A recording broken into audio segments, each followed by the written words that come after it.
to here? Yeah, better? So, I'm really excited about this conversation because I think AI and security, there's a lot of intersection, a lot of noise about it, especially when it comes to analysts and go-to-market. So, my first question that I wanted to kick off the discussion with is the intersection. There's projections that the market of AI and security or products powered by AI and security is going to grow to $46 billion. Our investor friends, there's already been almost $3 billion in investment of intersection of AI and security. So the question that I want to start with, and I'll start with the investor side, is what's most exciting to you and what do you think is overhyped? And then Bala, if you can conclude us after the investors, their perspective of from a technologist to operator perspective. Yeah. So maybe we can start down the line. We'll go down. He's earlier stage. All right, cool. Maybe just a quick introduction. My name is Dan. I'm a partner at Decibel. We focus on early stage, I would say pre-seed, seed, Series A investing in cyber and AI. Have done so. I've been in venture capital for about 10 years, 5 years at Decibel and 5 years with a firm called Battery Ventures. I guess the question that you're asking is a really important one because obviously maybe the most exciting part of technical infrastructure and cybersecurity investing right now is AI and cyber. It's maybe one of those areas where you have adversaries using the technology the same way we are. Yeah. They're thinking of new ways to attack our systems, and we're thinking of new ways to make it easier for us to defend. I think like some of the most interesting areas in cyber and AI are really related to, Casper's here. There he is. Hi, Casper. Come on up. How you doing, man? Thanks for coming. He's a late-stage investor who's actually late, so that's on brand. The IVP guys are here preempting, Yeah. So, okay, cool. So anyway, back to the original topic. I think some of the most interesting things about cyber and AI right now are really related to how we perceive the attack chain. Traditionally, most of the security products, and I'm sure you can relate to this topic, live in a silo. Some of the tooling that we've built, some of the products we've built, in some way or another kind of respect the product boundaries, but certainly adversaries don't. And I think some of the most interesting areas that we will likely invest in the coming years is where some of those categories will collapse. So an example would be the way we have done threat intelligence has largely been based on human behavior, like basically required us to go out and find different threat intelligence vectors, and then we would feed that information into some type of vulnerability system, and then we'd be able to figure out exactly what would happen. And to me, the most interesting area right now is the fact that you can actually now collapse some of these categories over the next few years and actually really get a better perspective on where the kill chains are going. And that to me is actually maybe the most interesting area where AI can really help because it can bridge, with some of these new technology on MCP, you can actually bridge some of these different categories.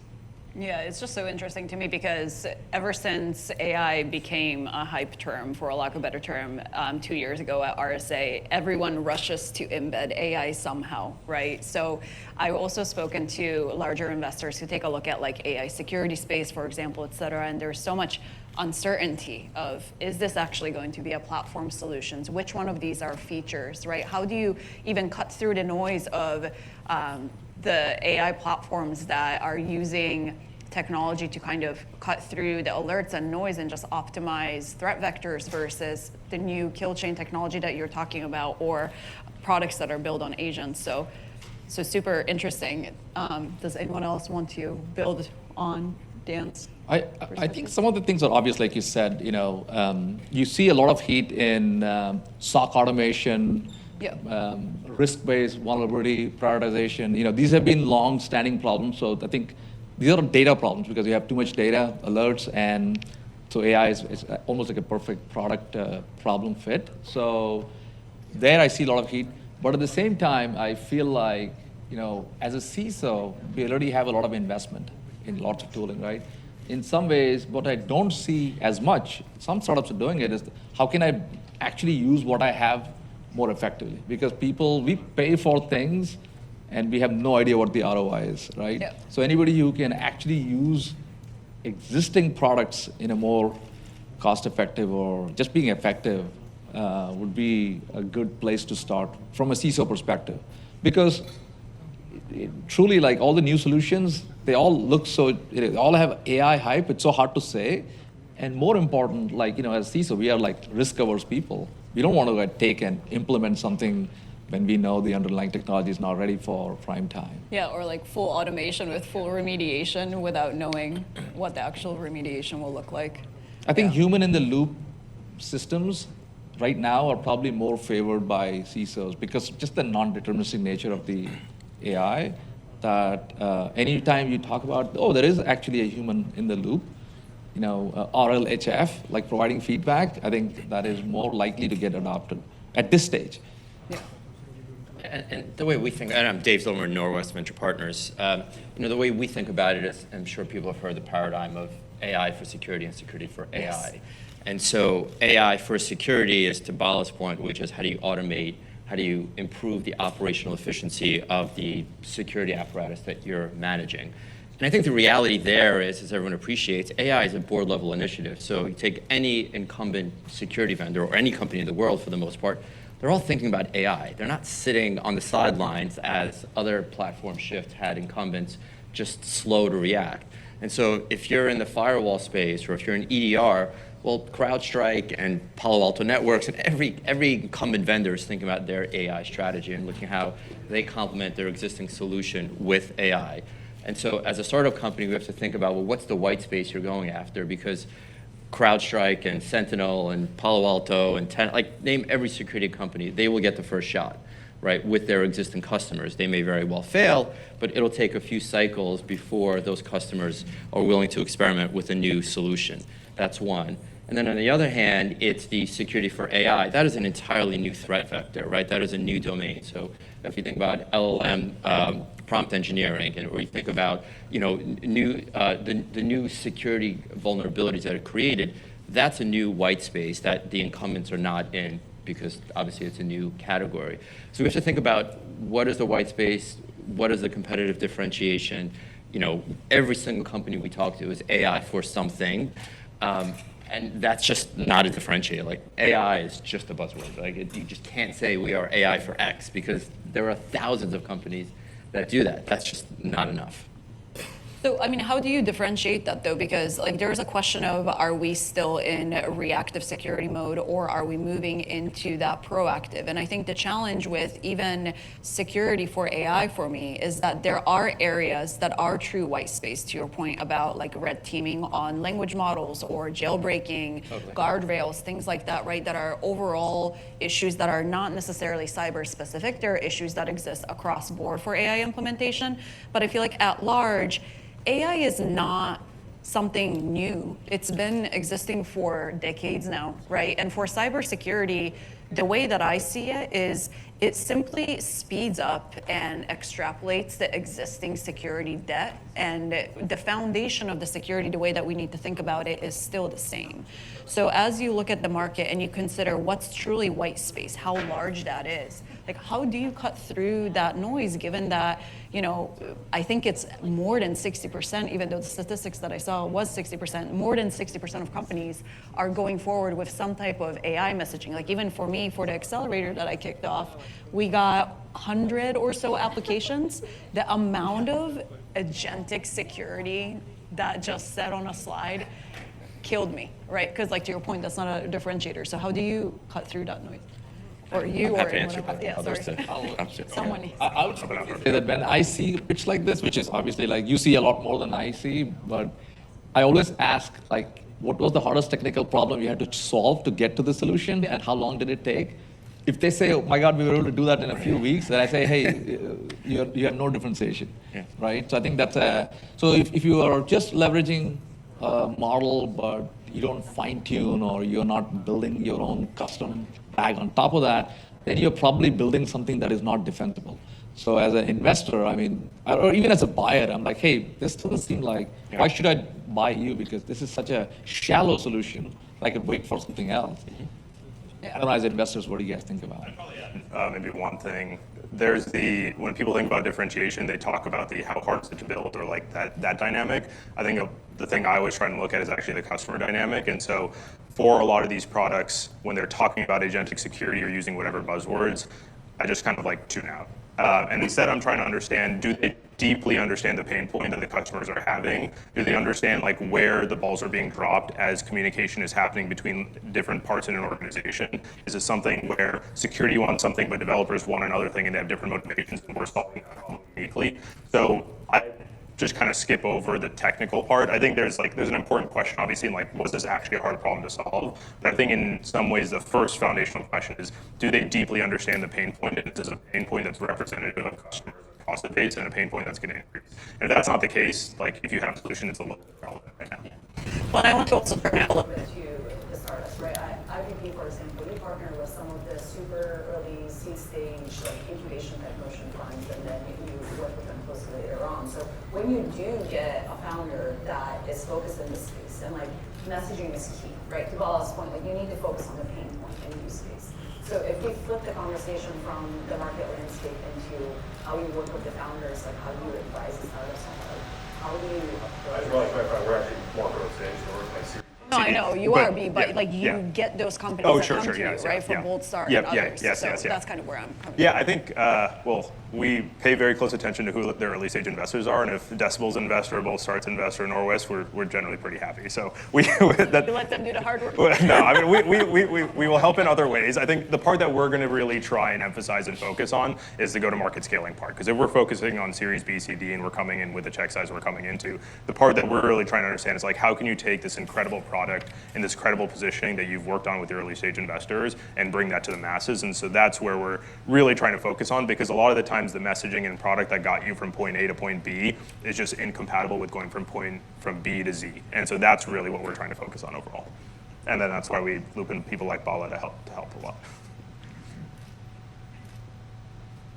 Do we have any? I mean, yeah, I'll just say, the thing that we occasionally do make seed investments, but by and large, we're more Series A, Series B investors. But what we look for is that deep appreciation for the category and having prior experience. It's very rare, it happens, but it's very rare for a founder to pivot into a new category as complex as cybersecurity.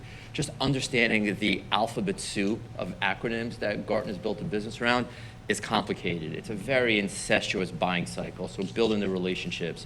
And so again, it's possible obviously to pivot into a new category, but we want to hear from founders that have lived the pain, that understand the problem statement, that understand the customer journey about how you buy, how you procure. There's obviously the solution, but there's the whole procurement, security, legal component of it, which is not to be taken lightly if you sell into large enterprises. So we want to have alignment with the founders and appreciation for the category. And that's a really key piece of it. And companies pivot, companies adapt all the time. But if you have that grounding in the category, you will be able to make the right informed decision, is our point of view. Yeah, I actually totally agree with Dave on that point. We have a company together with IVP called Sublime Security, and the founder had deep domain expertise before he started it. He was actually recruited out of high school to be a hacker for the DoD.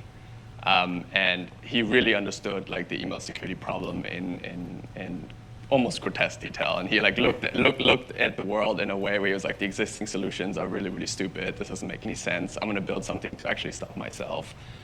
So this is maybe a function of the stage that we invest in, which is like really, really early, when there's no product market fit, when there's like really just the founders themselves. So we generally evaluate them based on unique insight, which living the problem, as Dave's mentioned, as well as feature velocity.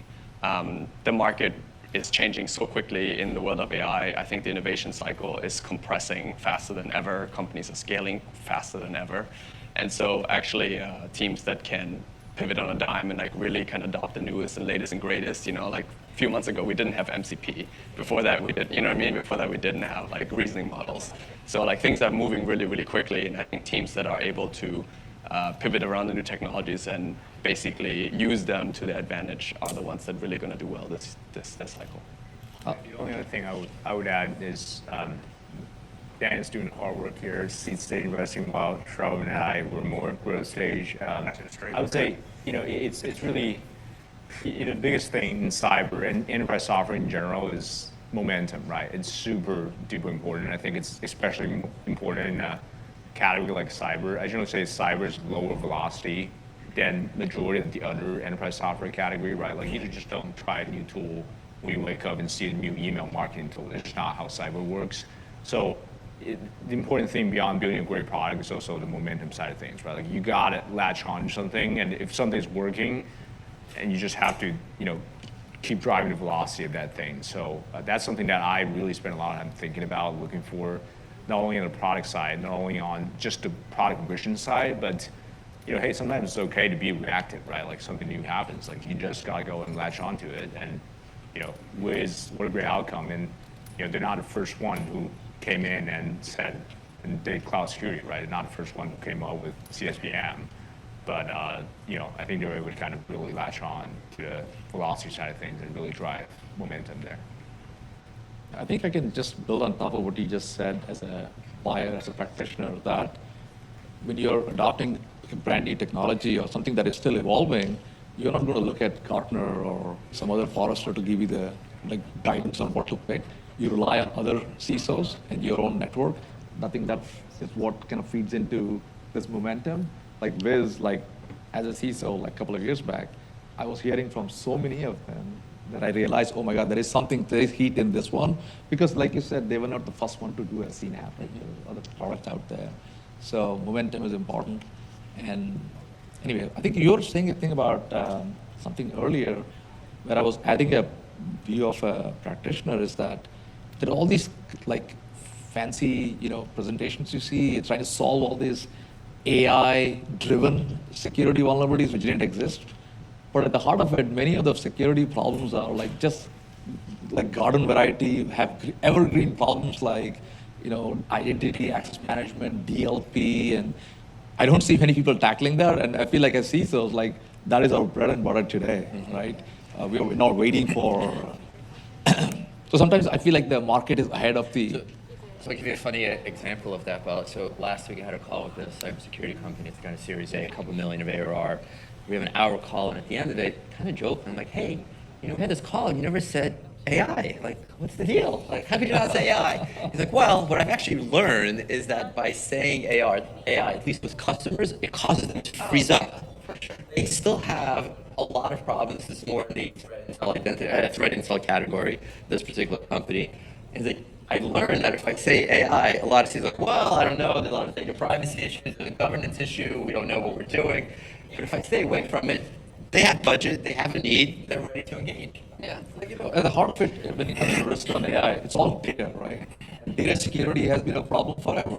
And if you look at even categories like DSPM, they are nowhere close to having the maturity you want. So as a CISO, you want to first go lock that down. So if you do it behind the scenes, improve your whatever algorithm you're using, NLP you're using to do the data protection, that is actually more valuable and important. Yeah, and it's actually, I find it really interesting, and I'm excited this year because I see innovation happening in identity and actually third-party risk management, which is my pet peeve category that I will not get on my soapbox for. But Bala, I would ask you, and then I think either one of you at seed stage could probably contribute it from the other side. I was having an interesting conversation yesterday afternoon, actually, where my friend who is embarking on being founder right now mentioned that some of these evergreen spaces like third-party risk, being able to do that as a true security problem. There's a question of where does the product fit into the security team today, and a question of is there a clear owner, especially in the large organizations where if you truly involve third-party risk to third-party security, it doesn't make sense for it to sit on a TPRM or a VRM team, right? It needs to be more of a SOC problem. But the CISOs and the SOC teams don't necessarily think of the problem in the same context. And once you consolidate governance and security, it doesn't have a clear home. So I guess my question to you, Bala, starting is, do you think that as these technologies evolve and the data vectors consolidate, do you think that the security teams will start evolving with it? Because like you said, the market is kind of ahead of where some of these teams are, right? And where I'm hoping that you guys can build up on is, I get your point of where the seed stage founders, the early founders, like wanting to see that they understand the problem and have experienced it. But like also, how do you navigate that of their thinking being so ahead of some of the security teams that they might want to sell into? I think you kind of raised a bunch of points there. For me, like one question is like identifying the buyer, right? That every startup has to figure out, like, am I selling to chief, technology officer or CIO or CISO, or because, they're the ones who have the budget, right? Who holds the budget is the one who's going to be the one driving it. But at the same time, sometimes like the security team cares a lot about something, even if they don't have the budget, they want the CTO to go drive it, right? Those are the kind of places where I feel there's a lot of friction, because CTOs usually are like, hey, don't add more to my plate, I already got enough. So I think that's where having the risk-based conversation with the leadership, even like going up like to the audit committee board, that's where you can like get some help to get the leverage you need. So that's one aspect of it, what I see. I think the other thing you were saying about, market being ahead, even there, like, I think it's an interesting thing. Many of the AI products and solutions, which are like solving a large data problem in some sense, these are problems for large enterprises. If you are a company that is 100 employees or even like 500, you actually don't need this, you do without it, right? So in some ways, for startup founders, they have to start upstream in some of these situations. Yes. I know of founders, like I don't name the companies, but a third or fourth employee was a go-to-market salesperson from a large enterprise. It's like, wow, that's interesting. Then when they talked about it, it made sense. Like, oh yeah, that's where we're going to start, because we can go upstream on this one. That's a very interesting dynamic I've seen in terms of something which is counterintuitive for a startup. Maybe just to talk about the earlier stage of the market, for us, it's like very much two dimensions. One is like you can start with a smaller target group. It's okay. It's perfectly fine to kind of start with a group of very forward-thinking CISOs who maybe have very sophisticated teams, who maybe want to play with the latest and greatest technology, and kind of go from there. Kind of build like a group of early adopters, you could say. Eventually, they will, hopefully progress to the mainstream, but it's okay to kind of maybe start with a smaller group of design partners that really believe in what you're trying to do. And then if there is secular tailwinds that push that kind of technology and that kind of problem into the mainstream, then it becomes very obvious to everyone, right? Once it's obvious to everyone, then it's out in the mainstream. I think like one example is like, if you take email security as like a category, we have all gotten a lot better, especially maybe the VCs that's sitting on here, blogging online, because we use like OpenAI or ChatGPT, and it just makes it a lot easier. But it's also enabled maybe phishing to become very, very easy. Mm-hmm. And the way you think about any type of threat vector right now is that there is a higher rate of volume and a higher rate of customization that you can do across the entire threat landscape. And so whenever there is like basically this type of movement, in the beginning, when you're trying to solve a problem, you might have a smaller group of people that adopt the technology, but eventually the tailwinds kind of catch up. And most of the security teams that we've worked with, they were definitely ahead of the people that generally buy stuff that's on the Gartner quadrant. And that's okay. Like, there's nothing wrong with that. Eventually, people will catch up. Wiz, Sierra, all these companies started with a smaller group of people that believed in this new approach. And eventually, everybody catches on. And you hear it from your CISO circles, hey, you got to try this out. This is like so much better than what we have. And I think that's a perfectly valid approach to actually build a company. Fair enough. How are we doing on time, by the way? We're good? Okay. So based on all of this, right, like I think especially with AI being so accessible to building technologies and the pace of innovation accelerating, if you were to give an advice to a founder who's evaluating this problem and they're trying to cut through the noise of the right use case versus where do I fit it into Gartner's quadrant because we need analysts to talk about it versus finding the CISOs that are cutting edge, but maybe there's few of them, what would be your advice to the founders building today? Sorry, you asked me or? Anyone, really? Dan, maybe? I'll say it. Look, it's finding the white space. It's finding the opportunities. Security is a very crowded, very, very well funded sector. And so it's hard to find the white space, it's hard to find differentiation. But to Val's point, what is the underlying technology? What have you figured out that others have? And what is the, secret sauce, if you will, that you have figured out? If it's the quote unquote, the wrapper on top of an LLM, well, then, all the incumbents will build it. Every other copycat will come along. And so it's finding that opportunity. We incubate companies frequently with founders. And so we spend a lot of time with them pressure testing and pushing them to find that opportunity, that where they could differentiate, where they could stand out from the noise, understanding the market dynamics. So I think that's definitely a big one. AI creates, to my earlier comments, creates many more attack vectors. We may talk about deepfakes. It was a category that we did a market map on, a few months ago, right? The prevalence of deepfakes are just increasing dramatically. And so how do we guard against that, either from an identity standpoint, from a verification standpoint? So these are new areas, new problems that are emerging that create opportunities for startup companies.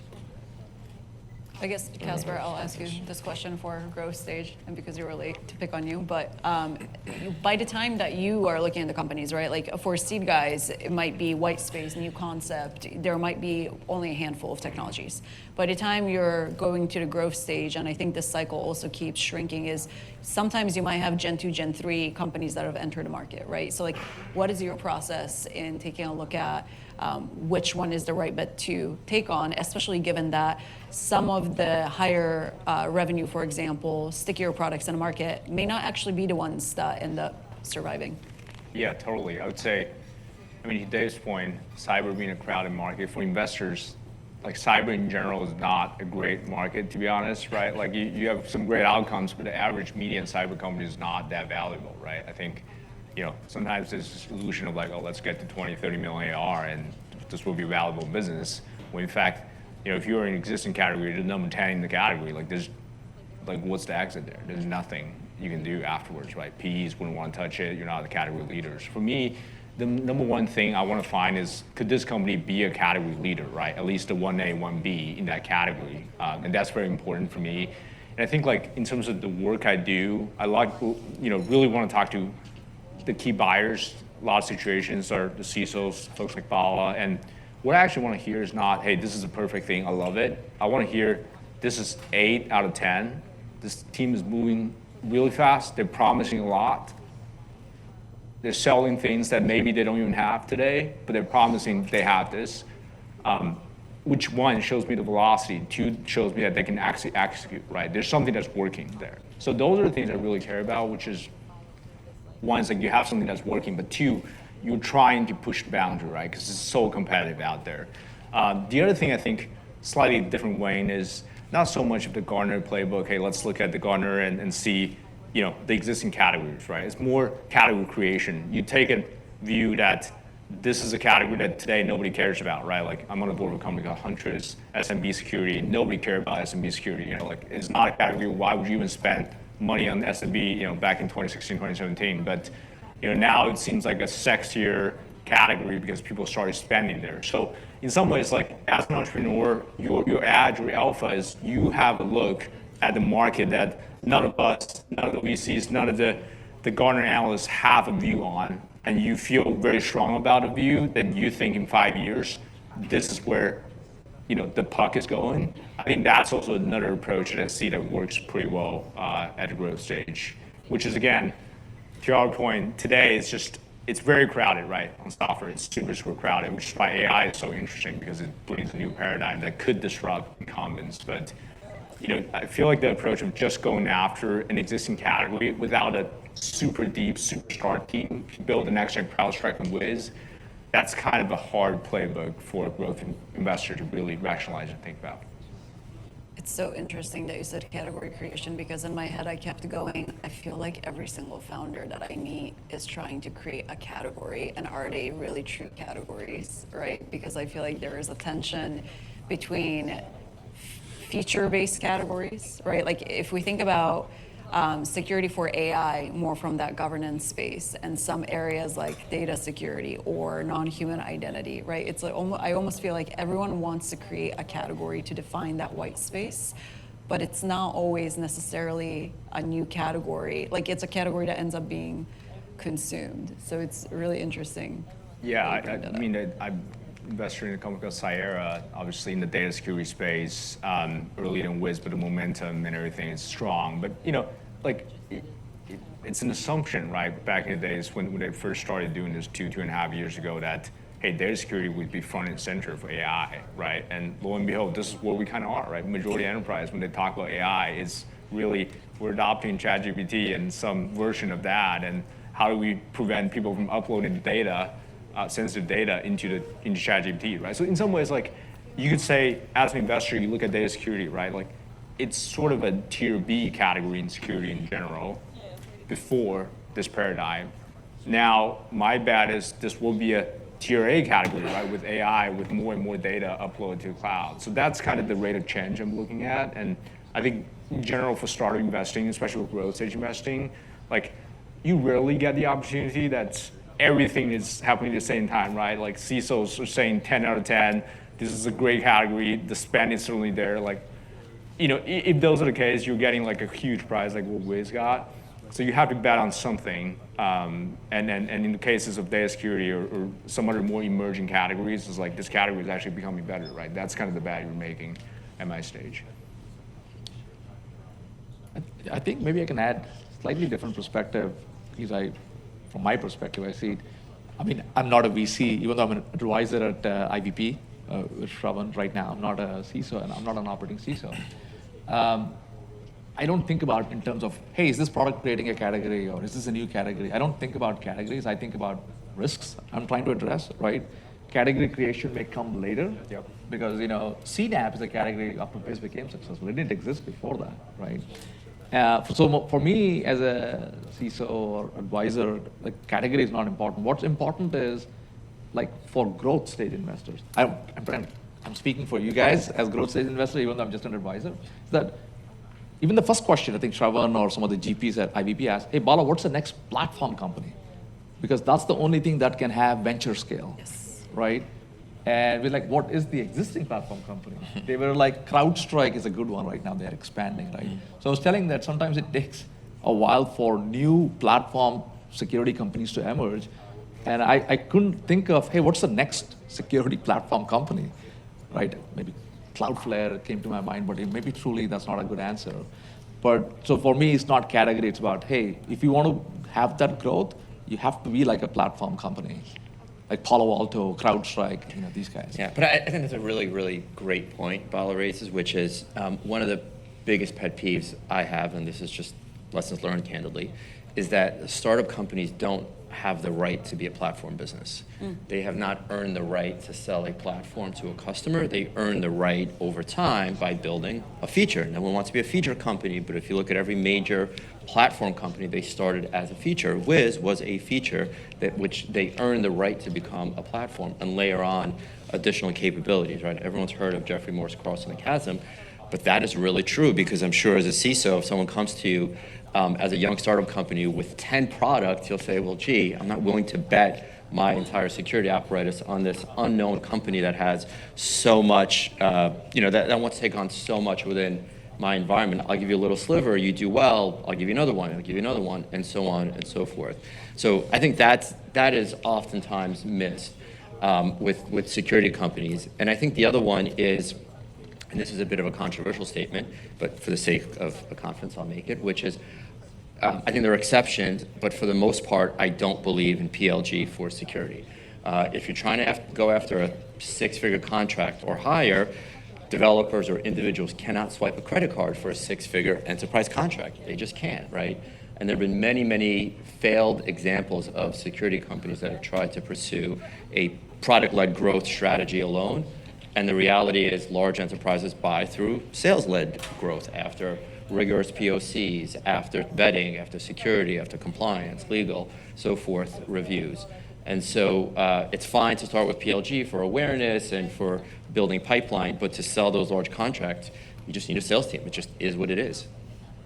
I also wonder if we kind of rethink and redefine how we think about platform when we think about cloud space and AI space. And I say that because, yes, Palo, CrowdStrike, they are platform products.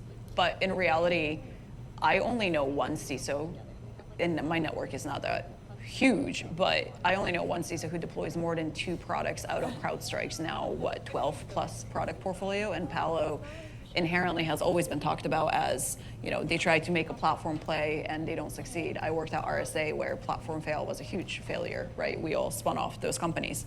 So I say this because you mentioned Wiz, right? And Wiz had that targeted cloud security focus. They started expanding into DSPM, thinking about SSPM and that cloud-centric approach.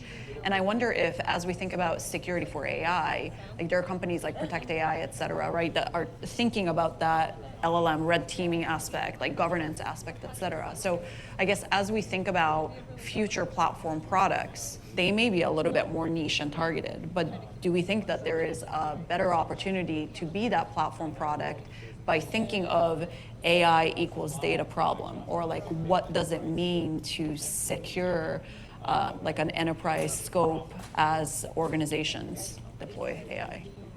I think it may depend, in my opinion, it depends a little bit on how the application stack gets rewritten over the next 3 or 5 years. If you look at cloud, part of the reason it opened up all these opportunities is people were fundamentally rewriting their applications to be cloud native. Are people going to rewrite their applications to be, every application at the enterprise level to be AI native? I mean, not yet. And so the question is, will that actually happen? Or are things going to stay as these kind of like add-on AI co-pilots where like we're going to hit an endpoint and use that and leverage that into the product? If it's that latter situation, then it's harder for me to see a future in which security for AI becomes the next platform. And that we may actually be underrepresenting the length of the cloud platform shift. And that may just kind of continue to happen. If it does turn out that people are rewriting their applications instead of the traditional approach where it's like, we're gonna have our application layer, we're gonna have our middle tier, we're gonna have our database of the cloud, all that sort of stuff, a lot of that gets abstracted away and like the replets, lovables, these types of things actually become how production applications are built, then you could see a very different situation because the dynamics around how you do security for those products are fundamentally different and incompatible with security for traditional cloud services. So, I mean, I'm a growth investor, I don't do predictions, I just kind of wait and see a little bit, so I'm gonna wait and see on this one also. I think the place where I could, again, I'm maybe speaking a little bit ahead of my own knowledge here, that agentic AI solution, I know nobody wants to use the word, but that might be a place where people will have to rewrite. Even like just 2 months back, the whole Anthropic MCP protocol, it's brand new, a hot thing now. And I was just reading about it and I feel like, if you want to be a agentic client of this protocol, you actually have to rewrite your software. I'm just throwing it out there. The one place I've seen that people have to rewrite some of the software. Maybe they are still just going to be APIs. I don't know what it might turn out to be, but I feel like there's a potential that could be AI native exposure of services which may only come when you rewrite. Totally fair point. I mean, I think the reality there's just like a crap ton of work happening in that space right now, and so it just remains to be seen. And I'll just kind of. This is just my prediction based on what I'm seeing. You're a lot smarter than me, Bala. That's why I try and listen to you as much as possible. But it's also back to basics in a way, right? Because I think like with agentic technology too, there's a conversation around how does it impact your identity stack and thinking about certificates and their life cycle. There's also a conversation that Bala and I were having with a lot of these agentic solutions coming up and the amount of compute power that's required.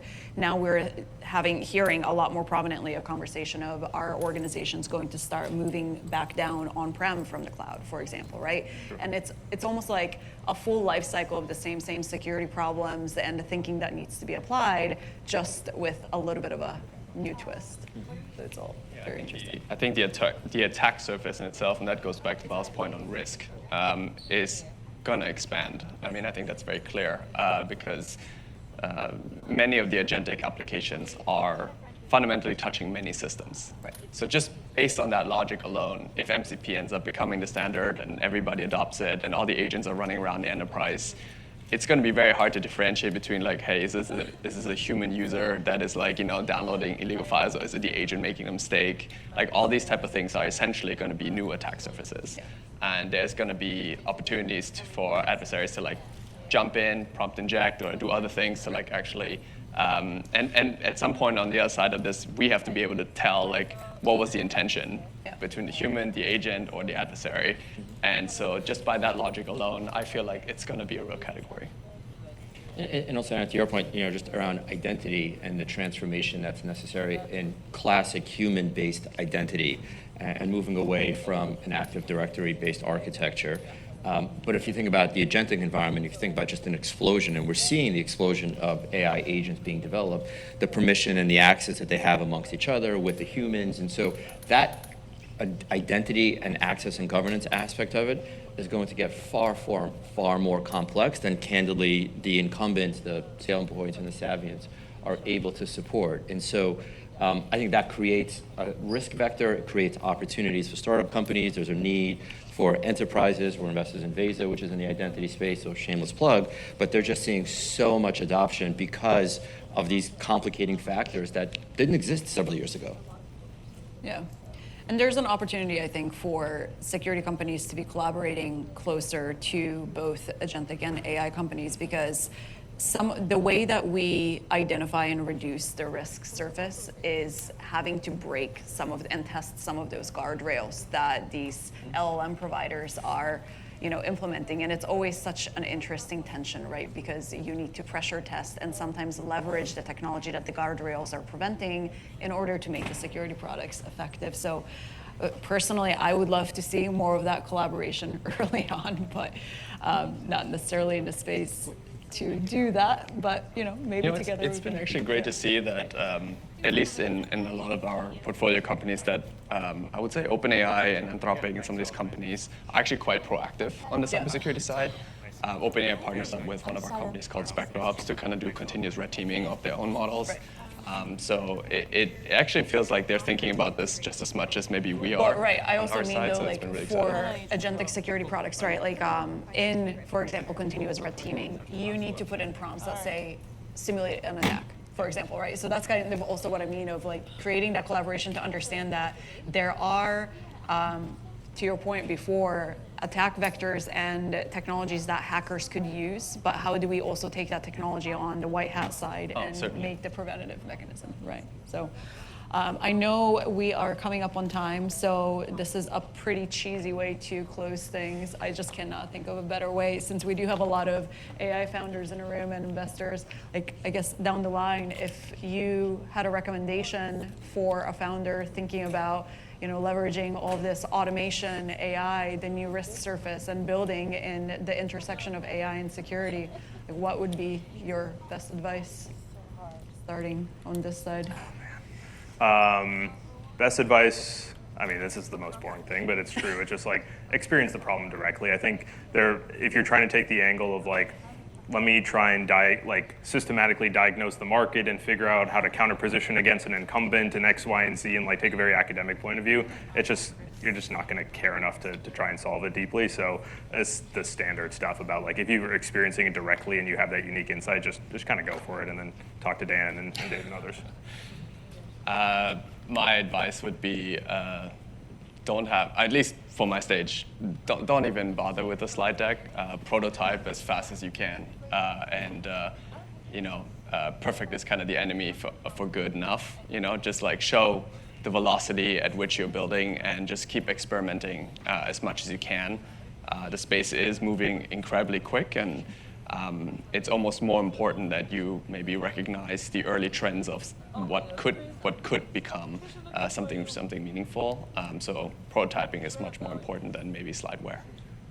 This is getting tougher as we go down the line because these guys had such good suggestions. So what I would say is for founders, and this is another area that I really work with founders quite a bit on, is talk about the benefits, not the features of what you do. Mm-hmm. AI is a feature, it is not a benefit. What is the customer pain point that you're solving? You're reducing CVs by some percentage, or you're reducing the human labor by some percentage. Something that they could grasp and quantify and measure why this product works, not just how it works. Yeah, like you said, I don't have much to add. It's going to be really tough for Casper. I mean, yeah, I think it just comes down to, are you solving a real problem? I'll maybe add a different perspective. What I've seen but it supports the same thesis is that when I'm seeing startups, when there are founders who are, like, Sublime is a good example you mentioned, right? Who have really lived the pain point, they are automatically, I'm seeing, are doing better, right? They have credibility, and so I don't want to pigeonhole, hey, I'm not a security guy, and then you're counting me out. Like, I would say, hey, find a person who actually has lived it that may actually help your your product, it gets you closer to the customer pain point. I think that would be my advice. Well, to close, my advice is always be closing. ABC. I 100% would say, hey, do all you can do, but I think that when you talk to customer, just push them, right? How much would you be willing to pay? You have a product. This is a price we're asking for. Certainly get to that point, right? You're not here to do thought leadership. That's my job. That's not your job. You're not here to, think about where the puck's going, writing blogs or wasting time on those stuff. So just focus on closing deals and focusing on the commercial side. I love ramen. Questions? Sure. But it had, so like, one of the headlines and takeaways, I think, AI with this panel was awesome. With in the age-old debate between endpoint and anomaly detection, right? If you frame it back in that way, I think part of the narrative in the press is the rise of deepfakes data. One could infer that endpoint is kind of dead, and we're going to have because other than red teaming, I don't hear a lot of proactive defense in the press. So I would love to know.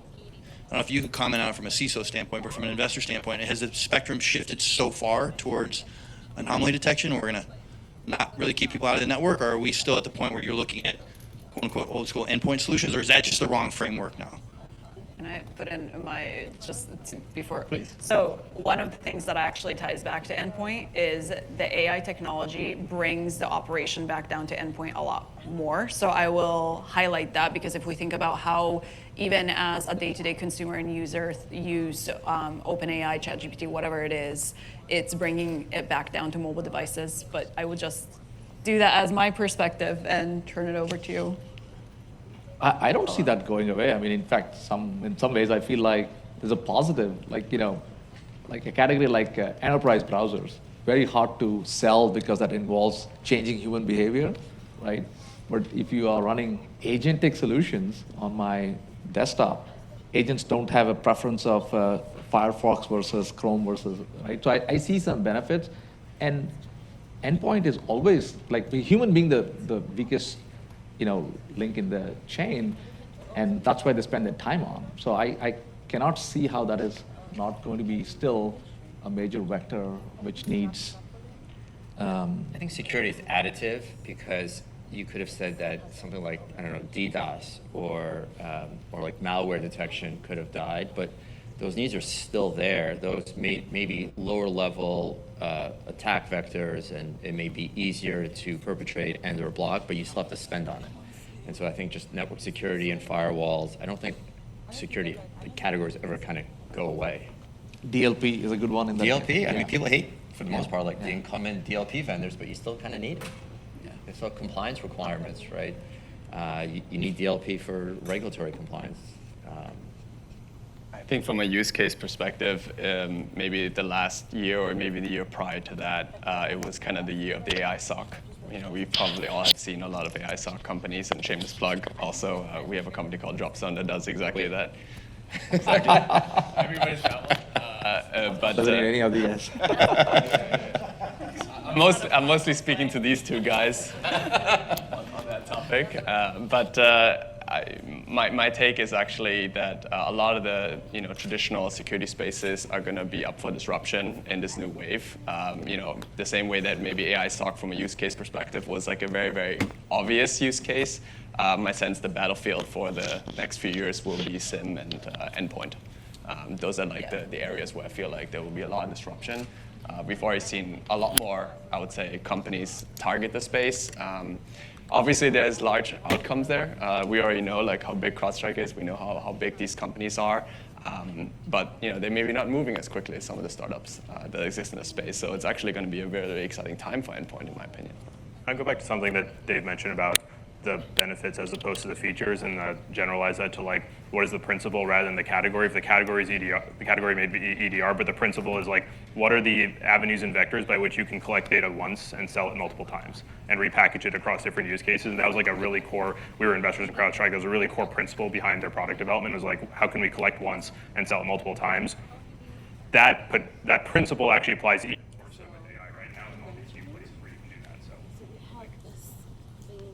And I think, like, also to close, it's important to remember with technology, we're usually taking a Pareto approach, but there is a long tail, and the long tail in security and like large enterprise organizations, speaking about going upstream for security companies and where they sell, like those are huge, right? Like utilities, government, logistics, supply chain, all of those companies, are they going to be like a Salesforce type model? Yeah, maybe 10% of that company. But the long tail in security on organizations and the use cases that we have to tackle, they end up being pretty significantly large enterprises that I don't think will ever be part of the core conversation, to your point about thought leadership, of where we tend to focus on the money going immediately and the hype being created. I think we're getting a signal that we are out of time. Okay. I'll take this further.